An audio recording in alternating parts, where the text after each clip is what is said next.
Hello and welcome to the Soul of Business with Blaine Bartlett. I am your host, Blaine Bartlett.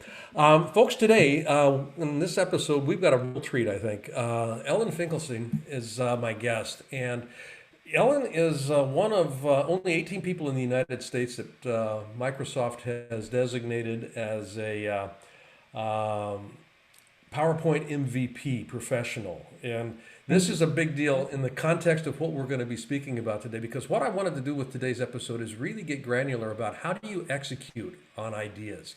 How do you actually get the message across in a way that people can embrace it and run with it so that you're getting the results that you want as elegantly as you possibly can? And by elegant, I mean minimizing unintended consequences, the pushback, the drop balls. I mean, all of that kind of stuff. So, Ellen, I want to just welcome you, and I'm going to weave in your very impressive CV here as we kind of talk over the course of this 30 minutes or so. But I want to just welcome you to the show. Thank you very much for being here. Well, thank you for having me, Blaine. I'm thrilled. Good. Well, I'm just going to jump in here with the question that I'll typically ask, because I think it's germane to where we're going to end up going for the rest of the program. When you hear the term the soul of business, what does that bring up for you? I think that it depends on how big the business is and where you are in the business, but a business has to have a purpose. A business has to have a reason for existing. It has to solve a problem. And so, and that problem, especially if you're a manager or the CEO or something like that, that purpose has to be in line with your values. So you have to connect, they can't be at odds with each other. So for example, I would find it hard to work for a company that, that damaged the earth in some way, or maybe one that created weapons or something like that, because those would be my values. And so the soul of the business would be at odds with what I'm feeling. But the soul. So the soul of a business, though, is what problem you're trying to solve, why it exists. And people in the business need to be aligned with that purpose. Mm-hmm. I came across I love Peter Drucker. He's been around a long time. He's been around a long time. One of the things that he said a long time ago is that there is nothing so useless as doing efficiently that which should not be done at all. And I find in organizations that there's a lot of stuff that shouldn't be being done, but people will default to them because it's an easy thing to do. They know how to do it. And that, I think, is one of the largest challenges that a leader or a manager in an organization actually runs into, is how do we get people to do something different sometimes? And part of the breakdown, in my experience, is how people will craft a narrative that is compelling so that people that they're speaking with can go, oh, I see that possibility. Now let's go do something with it. That possibility is intriguing to me. And everybody's heard about death by PowerPoint. So your whole focus is on life by PowerPoint. Yes, that's right. I have a slide where I take a dead tree and I fade it into a live tree, a live evergreen tree. There's a famous cartoon online of somebody speaking to a whole bunch of people, and he's saying, who wants change? And everybody's raising their hand, I want change. And then the next square of the cartoon is, who wants to change? And it's like, nothing, crickets. And so I think it's that narrative. I think it's that inspiring people that in order, if we want change, then we have to change. We have to do things differently. And you're right, death by PowerPoint doesn't do that. And PowerPoint in itself doesn't do that either. I think that if you're speaking to a large enough group of people that you feel like you need slides, or there's enough data that you want, or there's some things that you want to put on slides, that has to always be secondary.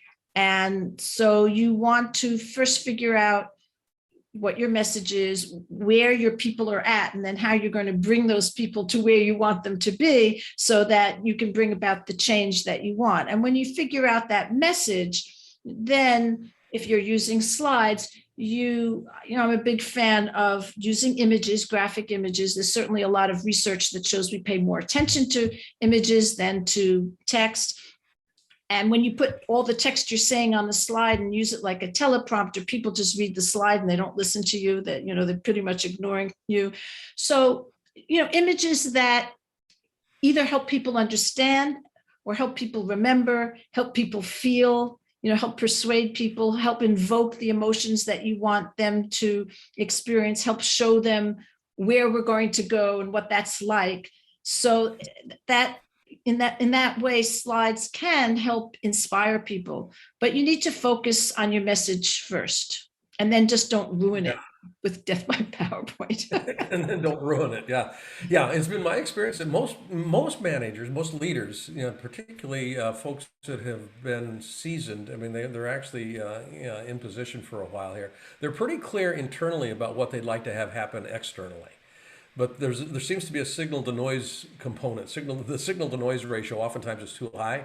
Yeah, they don't find a way to connect with their audience. They don't find a way to shape, and this is my term for it, but how do you shape the listening of the audience so that they're receptive to the message? And if I'm understanding you correctly, they've got to start with themselves first. I've got to shape the message myself before I even have a ghost of a chance of getting it out there. So I think a good way, even before that, if possible, it depends on the situation, is to get some feedback and to listen to the audience, whether it's a survey or you speaking to individual people, depending whether you're speaking to the public or private people, depending, but just getting some feedback of where people are at so that you know that your message is resonating with them, and you know what their objections might be and what feelings they might have that might be a block between you getting your message across. And I think that's that whole thing of listening to people and being empathetic to their side is really, really important. Stephen Covey said something like, seek to understand before you seek to be understood. Yes, that's right. First seek to understand. Yeah. Yeah. Yeah. When people are thinking about communication, there's two pieces to communication. I mean, I'm going to be very simplistic with this. There's the speaking part, there's the delivery, and then there's the listening. Right. The listening is not something that people pay attention to when they're looking at how they're going to, what's the message I want to get out there? I've got to listen. I got to listen in order to be effective. Yes. And another way, I mentioned asking people in advance, but also during the process of speaking, the more interactive you make that presentation, that process of speaking, the more it's conversational, the more you ask, what do you think of that? Or you ask them questions as well as answering questions. So the more interactive it is, the less it will seem like preaching or pressuring people, and the more opportunity you have to actually inspire people. And I think this thing of inspiring people is really valuable, and many managers, especially in certain fields, maybe technical fields or something like that, they don't think that that's their job to inspire, but it always is. If you're working with a team or the team is working for you or whatever it is, in order to get your goals done, you do need to motivate them. Motivation is just another word for, inspiration, and you do need to do that. Dan Pink has written a book called Drive, and he cites in there some. It's an interesting read. It's a very short read actually, but the truth about what motivates and extrinsic motivators don't tend to work particularly well in the long run, and intrinsic motivators are difficult to actually access because people don't listen. People don't listen, and he's identified three components on this. One is the experience of autonomy. Yeah, people don't like to be told what to do. They want to be able to. There's a discovery thing that kind of goes on there. The other one has to do with connection to purpose, and this kind of goes back to the whole. For the sake of what are we asking you to do this? And then the other one is the opportunity for mastery. Being able to master something is unbelievably fulfilling. Yes, it is. That's right. And Yeah, go ahead, because I'm just kind of planting that seed here because when we're looking at how we communicate opportunities or possibilities, those three components oftentimes are not paid attention to, in my experience. And they are part of motivating and inspiring people. And if you can integrate those points as you speak and say, this is what it would, imagine what it would be like if we could do this, and if you could have this new skill, that's like the mastery thing. Or and I was just listening to something about people going back to work after COVID, and people were saying, somebody did a survey, and that people were willing to take a cut in pay in order to stay home. Some people, not everybody. And that Yeah. people, that businesses didn't realize how important it was to them. And that's a good example of some kind of intrinsic motivation that I have to, not travel so much, or be at home where it's comfortable, or be with my family. And if we're not sensitive to that, and we don't realize that, we don't feel that, then there's this subtle resentment that builds up in employees that affects their productivity all the time, even if they're not really aware of it. Yeah.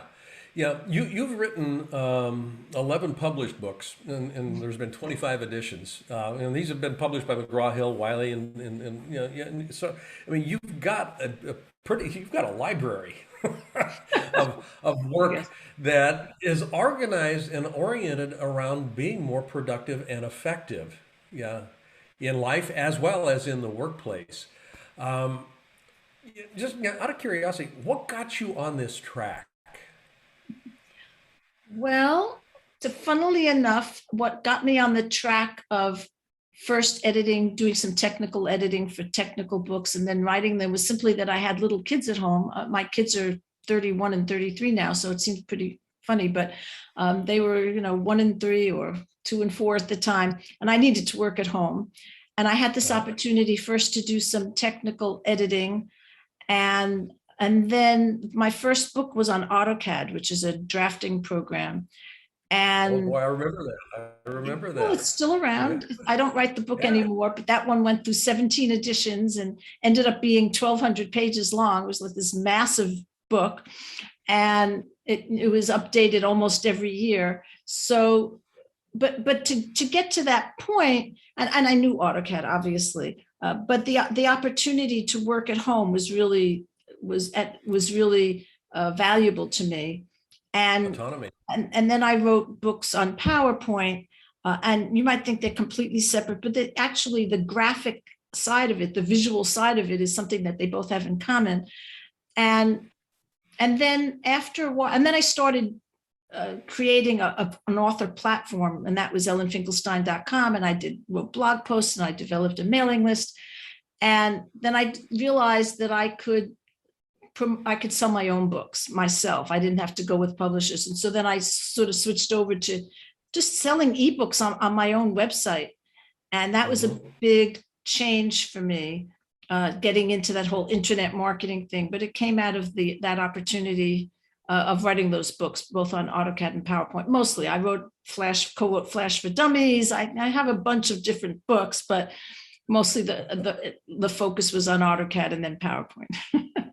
And then PowerPoint, yeah. And yeah, how to be more elegant in terms of how you use both is kind of my takeaway from that. And I'm struck by, the opportunity to work from home even back then. I mean, going back, what, 20 plus odd years. Yeah, The autonomy. 1989, 1990, 1991, around then. Yeah. Yeah. So if we're looking at, motivation, yeah, the great resignation is going on right now, quote unquote, the great resignation. Employers that aren't paying attention to why that's occurring are going to be really, I think, in a very dangerous deficit position in terms of their ability to do what they need to do to be productive and to have the results that they want to have, not only monetarily, but also in getting their services and products out to market. Yeah, you mentioned, not only ellenfinkelstein.com, but there's another one that I wanted to talk about here, and it has to do with the online marketing piece. Yes. Yeah, changetheworldmarketing.com is the website. And I want to, folks, as you're listening to this, I want you to bookmark this on your browser. Changetheworldmarketing.com. It is a phenomenal resource site that I absolutely say Thank you you. need to check out. There is, particularly if you're looking at taking advantage of, and you'd be a fool not to, taking advantage of the digital or the opportunity that a digital presidents that a digital presence actually offers for how you go to market. Talk a little bit about, well, actually, what I'm going to do real quick here, I'm going to just do this real quick. We're going to take a real brief break. So I've teed this up. When we come back from the break, I'm going to have this change the world marketing conversation with you, because how you go to market makes such a difference. And this is one of the things that you are absolutely an expert and a master in, I believe, just in Thank you. the time that I've gotten to know you. So we'll talk about that when we come back. I want to thank you for listening. I want to also invite you right now to go to blainebartlett.com. And on that site, which is my personal website, you'll see services up on the top menu. I'd like you to click on Leadership Mastermind. Now, why I want you to do that is we have structured a mastermind program that is very unusual and it is very powerful. And by going onto that site and clicking that link, you'll be taken to a landing page that is an invitation to join this mastermind. It's a 52-week long exploration of what it takes to be a highly effective leader in today's fast-changing environment. You won't regret it. And if you've been liking what you've been listening to on these Soul of Business podcasts, how does one become a leader that can keep connection to the soul of business? That's what we look at. That's what we're about in this mastermind program. So again, go to blainebartlett.com and click on the services link. And there you'll find the link to the Leadership Mastermind program. Look forward to seeing you there. Thanks for listening to this little commercial. And now back to our show. Welcome back. You're listening to The Soul of Business, obviously, with Blaine Bartlett. My guest today, Ellen Finkelstein. Before we took the break, I had teed up a website that Ellen has got, changetheworldmarketing.com. Ellen, what compelled you to actually move into that space? Because that's a little bit different. Actually, it's significantly different than the other work that you had been doing up until this actually began to happen. And you're doing quite well with this area. Yes. So ellenfinkelstein.com was an author platform for my books. And I started developing that as an author platform. In that time, which is, again, maybe 1991, around then, it was 1990, well, it was a little bit later than that. 1999 is when I started that website. And publishers were not keeping up with the internet. So they had been used to marketing their books more or less by buying shelf space on bookstores. And they just didn't get it. And so authors started doing their own marketing, which is really what it was. And so as I developed that, and then I started writing my own books and selling my own, self-publishing books and selling them online to the list that I had been developing, I learned how to create websites. I learned how to do email marketing. I learned how to do content, which of course content was the thing I was an expert at because I'd written all of these books, but I'd learned all of that. And then I did a course I live in a town, Fairfield, Iowa, that's very small, about 10,000 people. And it's a community, it's a college town, but there aren't a lot of jobs there. And so I was trying to help local people there create their own work by creating an online business. And so I did this in my living room and I showed them how to create a website and how to create a free offer and all of the things that you create some product and how to sell it, how to do a sales page. And I created Change the World Marketing as a test for it, just to show. I was creating it as I was teaching them. And then I just realized I loved teaching that so much that ended up really becoming my main business, I would say. And so there I have all sorts of resources about creating an online business and using the knowledge that you have to get it out to the world. Like you want to change the world. If you have this knowledge, you feel it can help people. How do you get it out to the world? Using with online products, online courses. And I believe that this is valuable, not only in and of itself, just to take that knowledge and help people and then make an income from it, but even for people who are really more service oriented, like consultants or coaches, that they also need products to serve as a bridge between people finding out who they are and then making the plunge to actually buying services, which are usually more expensive. If you have something in the middle where people can take a taste of it, it's really, really valuable.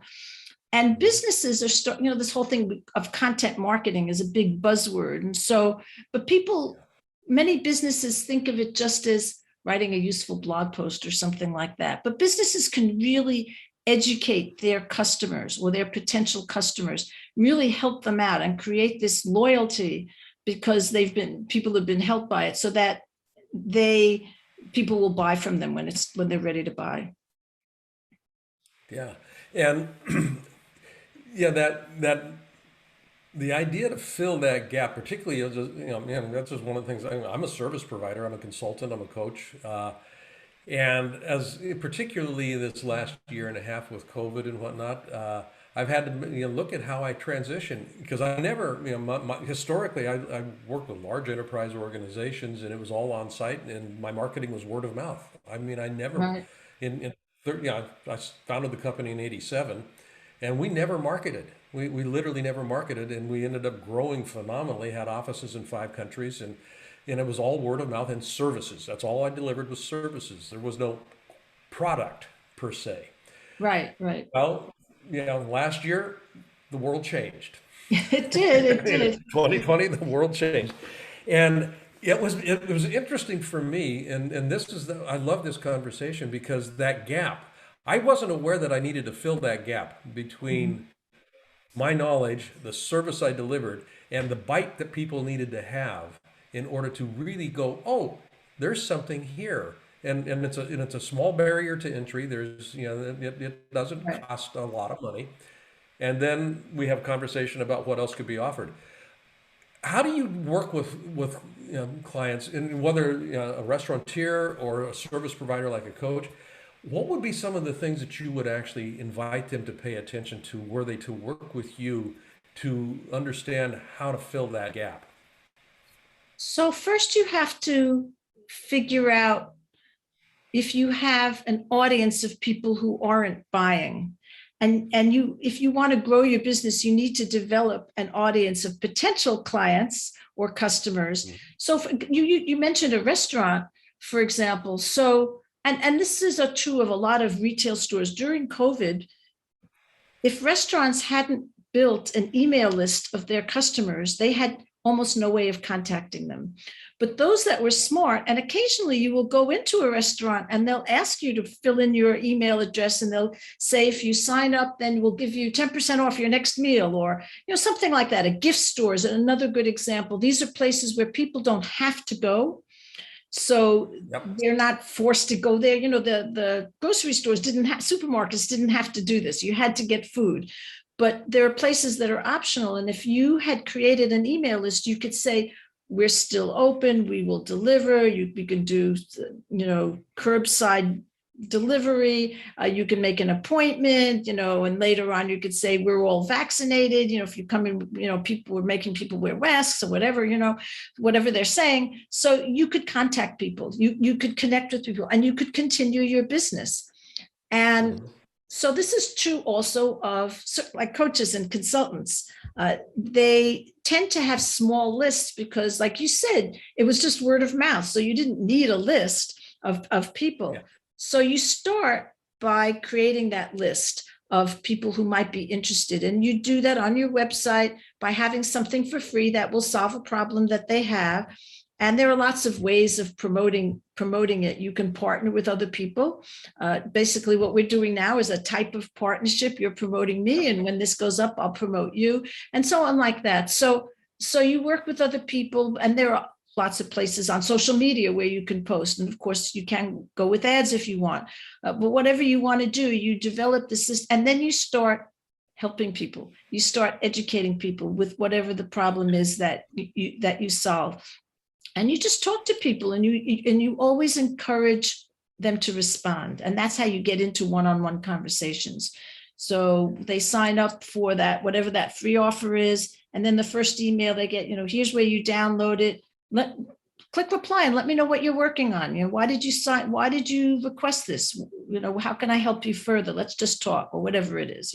And so you encourage people to go into these one-on-one conversations. I love this in the sense that, first of all an organization is, from my perspective, is a collection of people that are in relationship. That's all any organization is. Yeah. And not just a nuclear relationship, but the broadest sense of relationship. I've got relationships with my stakeholders, my customers, my clients, my workmates, all that stuff.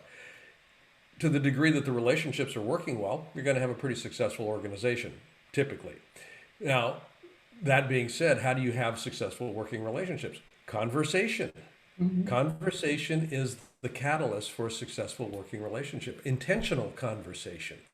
And this is one of the things that I hear you speaking to is, creating a structure that allows for intentional conversation that serves a need and actually, positions, the organization to be a resource.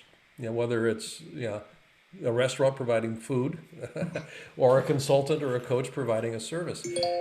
The idea of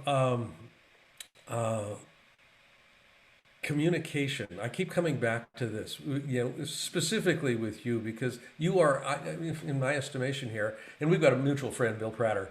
When Bill first introduced me to you, he said, if you want to learn about communication, you need to talk to Ellen. She is absolutely masterful at being able to position narrative, to position messaging. And this idea of how you do that, and I want to kind of end with this, we've got about 4 or 5 minutes here left. I guess where I'm going with this question is, when I'm speaking with masters, and I'm going to put you in that category, how they got to be a master sometimes is a mystery even to them. We were talking to Thomas Keller not too long ago, and I say we, a friend of mine, we're talking to Thomas, the chef. And how did you get to be such a great chef? And he's going, yeah, that is a really interesting question, because it's not about cooking. It's not about ingredient measuring and all that kind of stuff. He paused and reflected for a while, and he said, I'm a really good taster. And we went, well, unbundle that a little bit. What do you mean by a good taster? He says, well, obviously I taste with my tongue, and I know the difference between sweet and sour and all that kind of stuff. But I taste with my eyes too. Mm-hmm. I see how the plates look. I look at the menu and I taste the sequence of how the food will come out and the pairings. So, if I had a secret power or a secret, superpower, it would be tasting.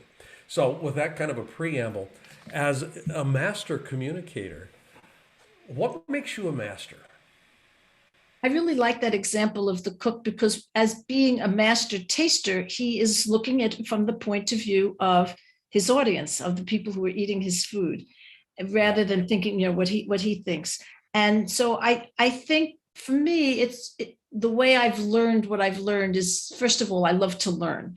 So I have a lot of trainers on my list. And I once asked, why are so many trainers here? And they said, well, we trained and we love to learn, And so I think a lot of what I learned was just because I love to learn. And part of the way I learn is by listening to people and hearing what they want. So, for example, I just recently, we have a Facebook group, Change the World Marketing Facebook group, and we just got 1,000 members, and we had a little celebration thing. And I asked people to just say in the comments, and they would win prizes. It was a little prizes that I was giving out. What are you working on now? What's important to you? What's next? What are your goals? And so in doing so, I found out what was important to people.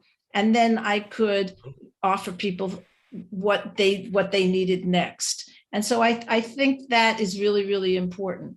And I think part of it is just paying attention to the feedback that you get. So you speak something out and then you see what people say about it. And you just learn from that process. And I think if, there are people who are afraid to speak, who feel really uncomfortable speaking in public, and you just have to kind of prepare a lot, practice, and get that little marketing research we talked about at the very beginning about asking people and so on like that. So you ask people, you prepare, you practice, and then you just do it, even if it's scary, because it is at first. And then you get feedback. And it's a loop that helps you communicate better. And especially when you speak with integrity and compassion, I guess I would say, that you speak with the idea that you kind of like you love your audience. It's kind of a funny way to put it, but that you care about your audience, maybe is a better way of saying it. With that attitude, people will really appreciate what you have to say. You use the word compassion, and this book, over those of you that are watching this, the Compassionate Capitalism, a journey to the soul of business. It's impossible to be compassionate about something that I don't feel connected to. So I think, and this kind of goes back to the whole notion of relationship.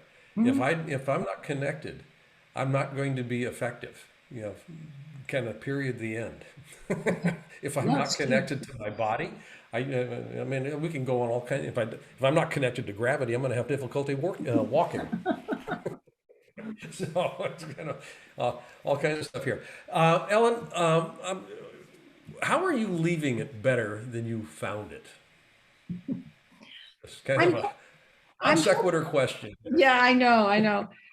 I'm hoping to, first of all, in the area of presentation specifically, to have made a big enough mark that people know not to use death by PowerPoint, to have gotten across the fact that it's just a really poor way to communicate, even though people are attracted to it because it seems the easier way to do it. So I think in the 10, 20 years I've been doing this, I think most people know, even if they don't know what else to do, that death by PowerPoint is a bad thing to do, that is not good communication. And in terms of online business, working online, I think that I'm just helping people get their knowledge out to the world. I really, what's so wonderful about doing that is that I feel like I'm helping the world sort of through those people. So I have the most wonderful clients and the wonderful customers. They have this amazing knowledge. They're amazing experts that they want to get out to the world. And through with me supporting them doing that, I'm helping them make the world a better place. So that's why I called it Change the World Marketing. When I created it, I said, those are the people that I want to work with. It's been rewarding. Folks, thank you, Ellen. You've been listening to Ellen Finkelstein. ChangeTheWorldMarketing.com. Absolutely do not hesitate. Don't pass go. Don't wait to collect $200. Just go to that website right now. ChangeTheWorldMarketing.com. My guest today, Ellen Finkelstein. Thank you so much for taking the time. I've loved this conversation. And you've been listening to The Soul of Business with Blaine Bartlett. You can find out more about what I'm up to at blainebartlett.com. As a matter of fact, there is a free offer on that website. You can find out a little bit more about employee engagement, how to create greater engagement in the workplace. That's a free download on an ebook. Feel free to fill out the form, and you will get the ebook, and we will have a conversation. Thanks for listening, folks, and until next time.